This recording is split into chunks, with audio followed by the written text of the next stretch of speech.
అందరికీ నమస్కారం. Welcome to my channel. నా పేరు డాక్టర్ ఆర్పి సుధా. ఇప్పుడు మనం మాట్లాడుకోబోయేది వీక్లీ ప్రెడిక్షన్. అంటే ఏంటంటే మే నెల ఆఖరి వారం ప్రెడిక్షన్స్ మాట్లాడబోతున్నాము. ద్వాదశ రాసుల వారికి ఎట్లా ఉందో చూద్దాము. ద్వాదశ రాసులకి ఫలితం చెప్పే ముందు ఎప్పుడైనా మనం మాట్లాడుకునేది ఏంటంటే గోచారం గురించి మాట్లాడుకుంటాము. గోచార రీత్యానే ప్రెడిక్షన్స్ అనేవి చెప్పడం అనేది జరుగుతుంది. ఎప్పటికైనా సరే అందరికీ తెలుసు, రాశి అంటే చంద్రుడు ఏ భావంలో ఉన్నారో దాన్ని రాశి అంటాము. అంటే 12 రాశులు ఉన్నాయి, అలాగే 12 భావాలు కూడా ఉన్నాయి అన్నమాట. సో అందరికీ తెలిసిన విషయం ఏంటంటే చంద్రుడు 2 రోజులకు ఒకసారి ఇల్లు మారుతూ ఉంటారు, ఒక హౌస్ నుంచి ఇంకో హౌస్కి వెళ్తూ ఉంటారు. సూర్యుడేమో 30 రోజులకు ఒకసారి వెళ్తూ ఉంటారు. జూపిటర్, శని అంటే గురు, శని, రాహు, కేతువులు కొంచెం లాంగ్ టర్మ్ ఒక రాశిలో ఉంటారనమాట. అలాగే మనం వీనస్ కానీ మెర్కురీ కానీ మనం చూసాము అంటే శుక్రుడు, బుధుడు చూసాము అంటే 30 రోజులకి 45 రోజులకి మారుతూ ఉంటారనమాట.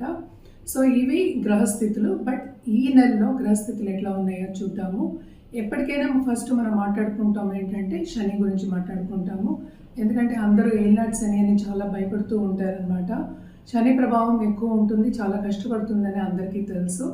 సో శని ప్రస్తుతం మనకి మీనంలో ఉన్నారు, అలాగే శుక్రుడు కూడా మీనంలో ఉన్నారు. అదేంటంటే ఉచ్చస్థితి శుక్రుడికి.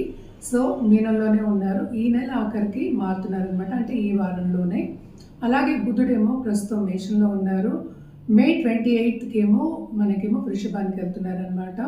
అలాగే మోస్ట్ ఇంపార్టెంట్ గ్రహం, అన్నిటికన్నా బెనిఫిక్ గ్రహం మనం చెప్పుకునేది ఏంటంటే జూపిటర్, అంటే గురువు ఏమో ప్రస్తుతం మిథునంలో ఉన్నారు.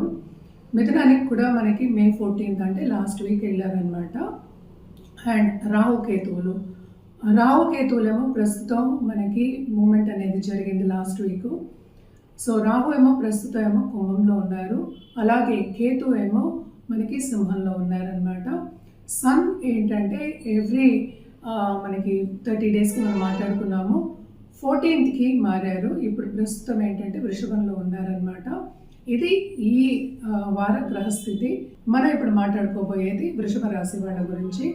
వృషభ రాశి వాళ్ళకి చాలా బాగుంటుంది ఈ వారం. ఎందుకంటే ఈ రాశికి అధిపతి ఏమో మనకి తెలుసు శుక్రుడేమో ఎక్కడున్నారు, ప్రస్తుతం ఏంటంటే మనకి మీనంలో ఉన్నారు. సో ఉచ్చస్థితిలో ఉన్నారు, చాలా చాలా బాగుంటుంది. వీళ్ళకి ఏంటంటే రాబడి ఎక్కువ కనిపిస్తోంది. అలాగే మనం ఎప్పుడు చెప్పినట్టు కుటుంబ పరంగా వీళ్ళకి స్టేటస్ ఇంప్రూవ్ అయ్యే ఛాన్సెస్ ఈ వారంలో ఎక్కువ కనిపిస్తున్నాయి. అంటే ఏంటంటే వాళ్ళ ఖరీదైన వస్తువులు కొనుక్కోవడానికి కానీ, ఒక ఇన్వెస్ట్మెంట్ చేసుకోవడానికి కానీ చాలా బాగుంటుంది. ఎస్పెషలీ స్టూడెంట్స్కి చెప్పాలి అంటే చాలా చాలా బాగుందన్నమాట. అండ్ కాంపిటేటివ్ ఎగ్జామ్ రాసిన వాళ్ళందరికీ కూడా చాలా బ్రహ్మాండంగా ఉంటుంది. ముందుకు సాగే దిశగా వెళ్తూ ఉంటారు, వాళ్ళు అనుకున్న మార్క్స్ కూడా సాధిస్తారనమాట. అండ్ షార్ట్ టైం ట్రావెల్ అనేది వీళ్ళకి కూడా ఉంది, అంటే ట్రావెల్ ప్లానింగ్ చేసుకోవడం అనేది ఉంది.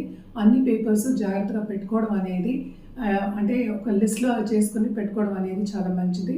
వీళ్ళకి కూడా పరిహారాల విషయానికి వస్తే కనుక 2వ ఇంట్లో మనం చూసామంటే జూపిటర్ ఉన్నారు. సో తప్పక వీళ్ళకి డబ్బు వచ్చే సూచనలు ఎక్కువ కనిపిస్తున్నాయి.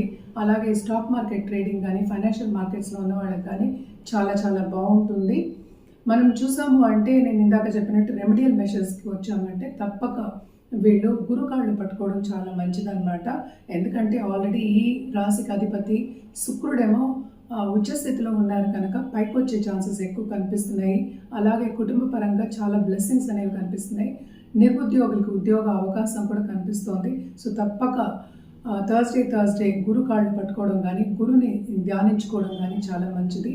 ఓం గురవే నమః అని కంటిన్యూస్గా చాంట్ చేసుకోండి, మీకు చాలా చాలా బాగుంటుంది.